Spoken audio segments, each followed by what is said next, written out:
An abstract method is a method that has a declaration but does not have an implementation, and the benefits of using an abstract class is that they prevent a user from creating an object of that class.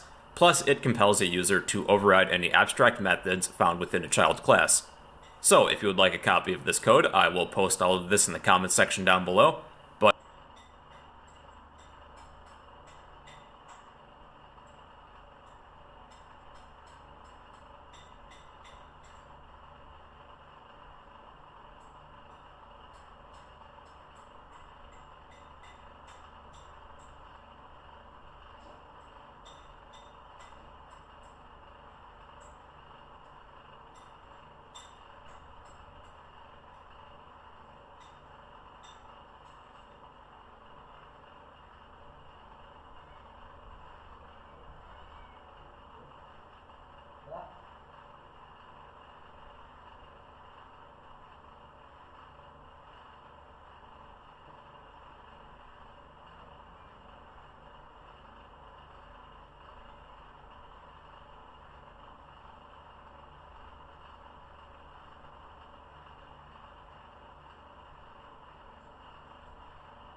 go method back in.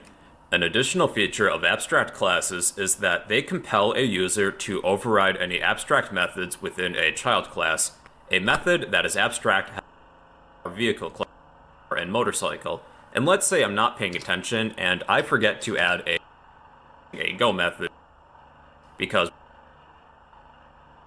in order for us to create a car and class both need.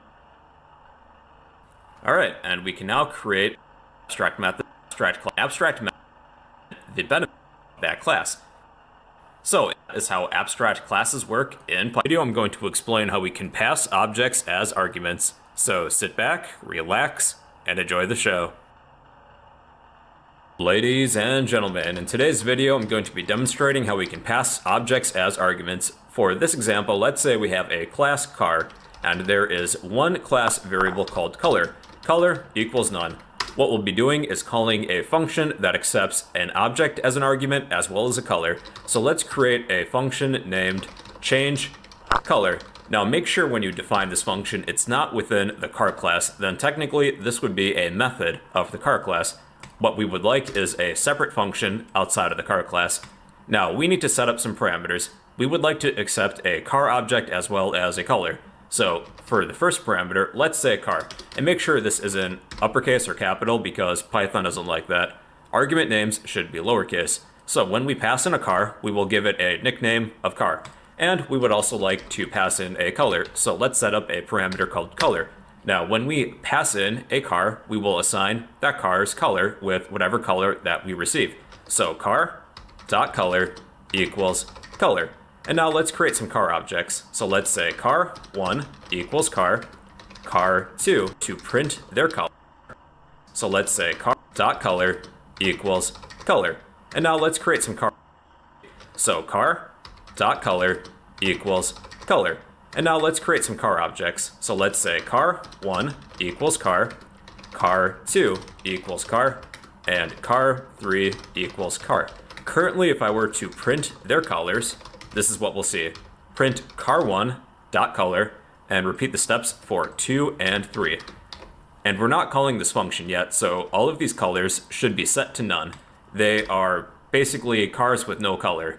They're, I don't know, iron or something, whatever cars are made out of, aluminum, plastic, stuff like that.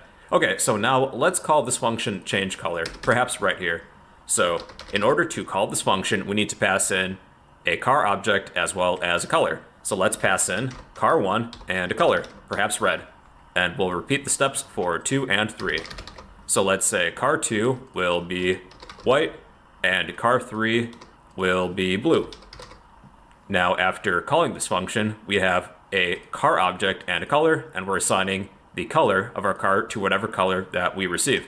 Now these cars, in order, car 1, 2, and 3, are red, white, and blue. Now, one thing that you should know is that the name of this parameter that accepts our object doesn't necessarily need the same name as the class name that created the object that we're passing in.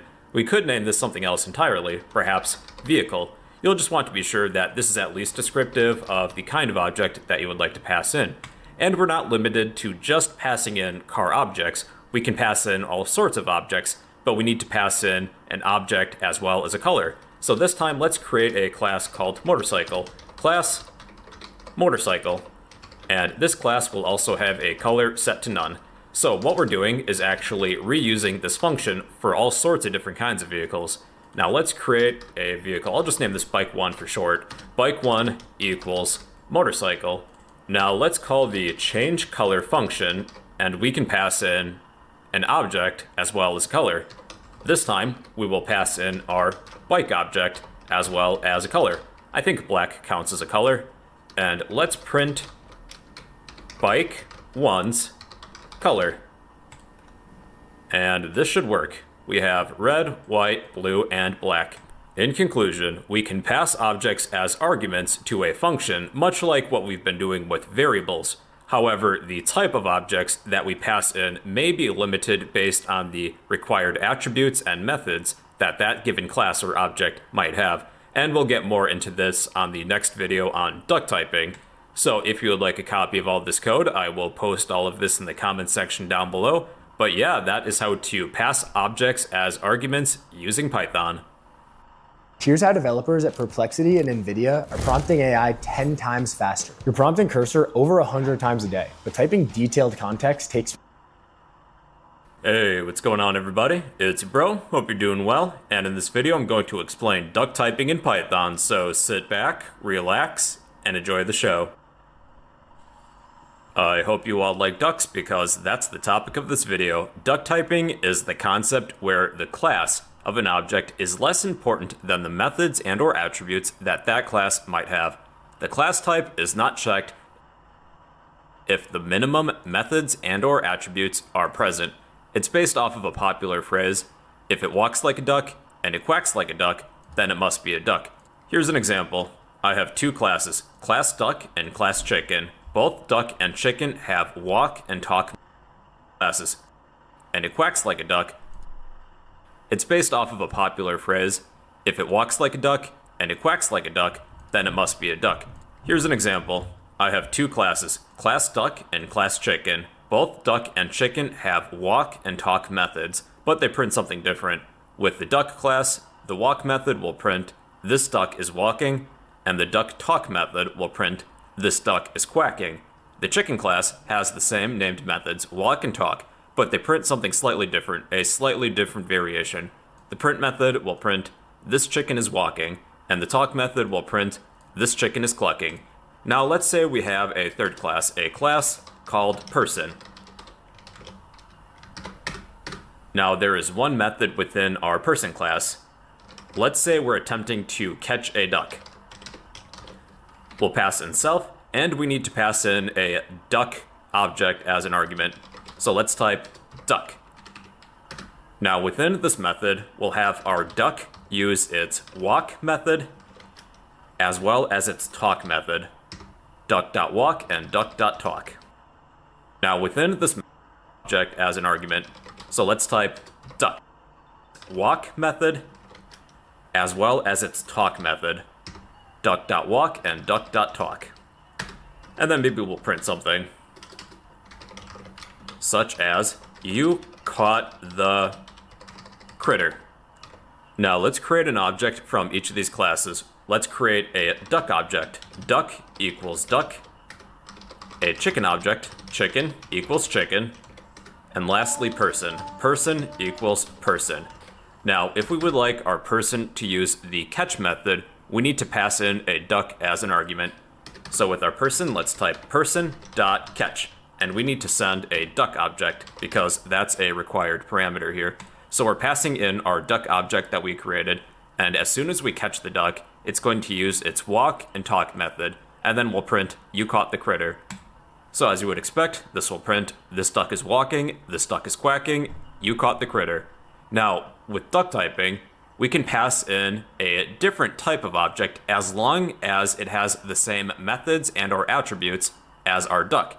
We could pass in a chicken because a chicken can also walk and talk. So this time, let's pass in our chicken as an argument.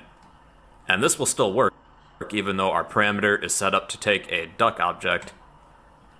This chicken is walking, this chicken is clucking, you caught the critter.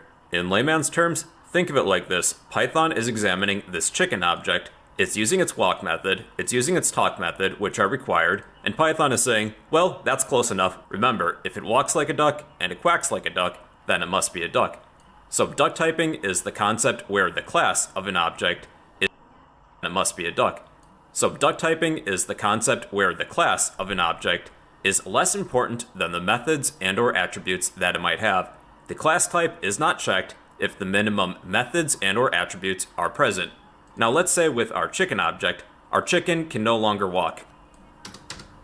Well, we cannot pass in our chicken object anymore. We have an attribute error. Chicken object has no attribute walk. So Python took a look at this chicken and noticed that it doesn't count as a duck because it doesn't have its walk method. In conclusion, the class type of an object is not as important as the method not be checked if the minimum like ducks, then. So if you would like a copy of this code, I will in Python. In this video I'm going to discuss the walrus operator in Python. So sit back, relax, and enjoy the show.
on.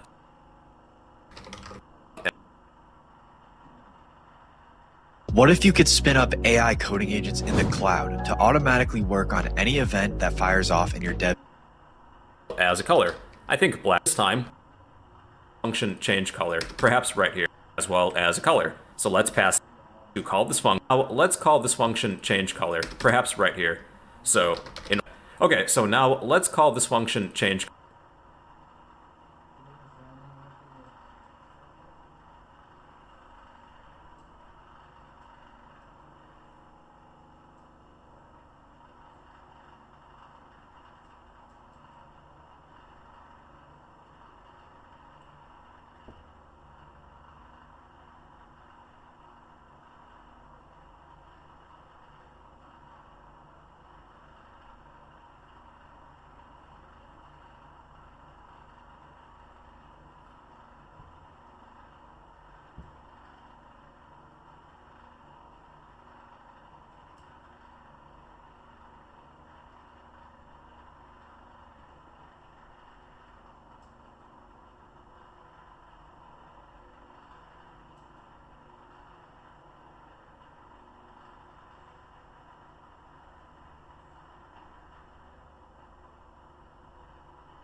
Color, perhaps right here.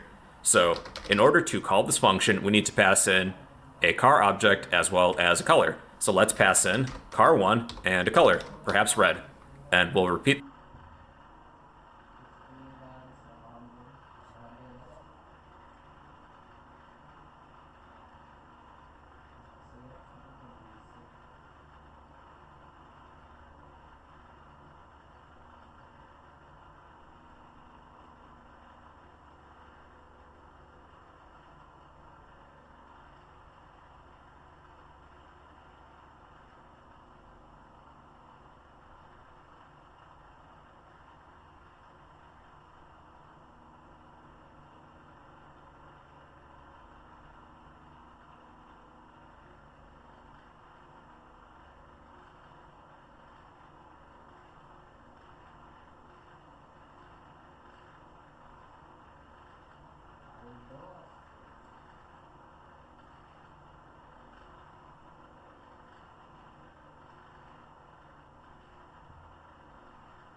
the steps for 2 and 3.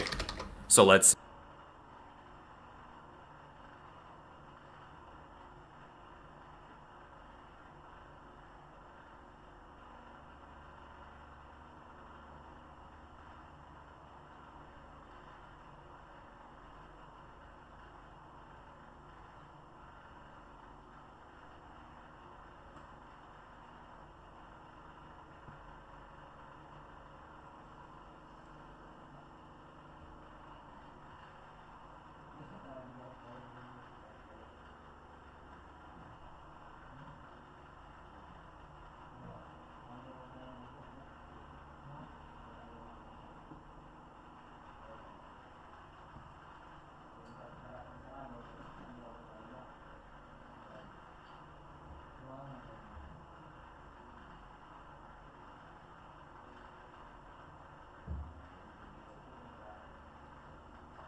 blue. That's duck typing. So if you would like a copy of all this code, I will post as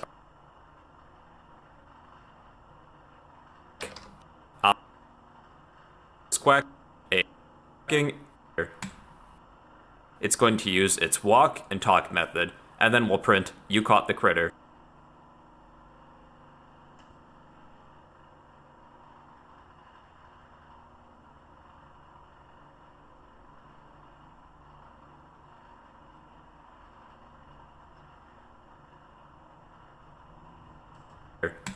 So as you would expect, as it has as a chicken can also, and this will still work even though our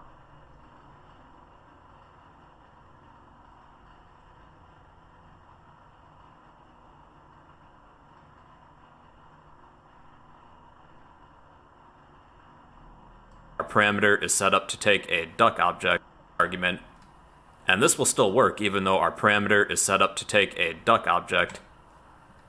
This chicken is walking, this chicken is clucking, you caught the critter. In layman's terms, think of it like this. Python is examining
this chicken object. It's using its walk method, it's using its talk method, which are required, and Python is saying, well, that's close enough. Remember, if it walks like a duck, the class, say with our chicken object anymore, can no longer walk.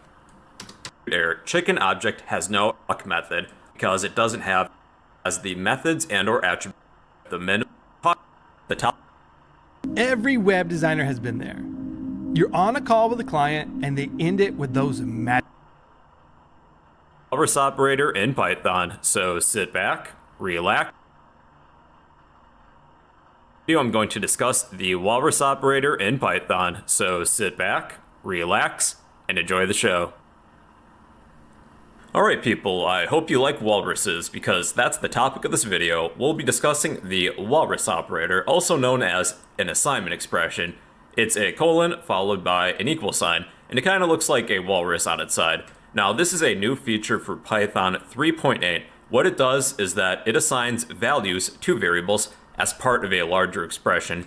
Here's an example of why the walrus operator would be useful. Let's say we have a variable named happy. Happy equals true. If you're not happy or you're feeling so-so, you can set this to false if you want. So let's print the value contained within happy. So this will print true to the console window. Now, wouldn't it be cool if we could combine both of these statements together? So we would want to say something such as happy equals true, and then print it to the console window using one line of code.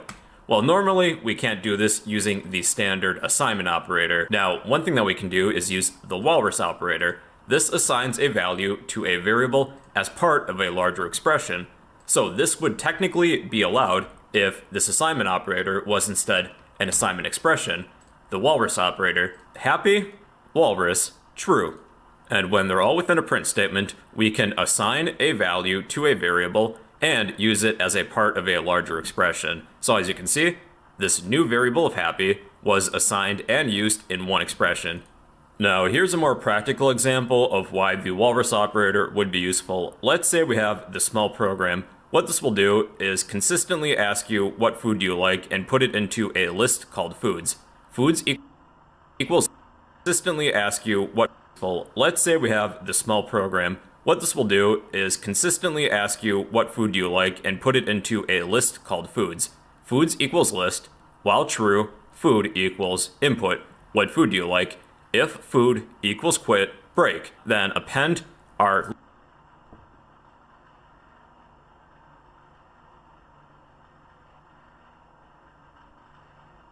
list of foods with this new food item that we have. Okay, let's run this then. So this while loop will continue as long as I don't type in quit, and it will consistently ask me what food do I like and place that food item into a list named foods. So let's begin. What food do I like? Well, I do like pizza, I like sushi, and I like ice cream. And that should be enough for me. I'm going to type in quit to exit this program. Now let's write the same program, but instead use a walrus operator so that we can write this program using less lines of code. Now, if I were to use the walrus operator, this is how I would write the same program. We would still need our list. Foods equals list. Now, for my while loop, it's going to look something like this. While, food, walrus operator, input, what food do you like?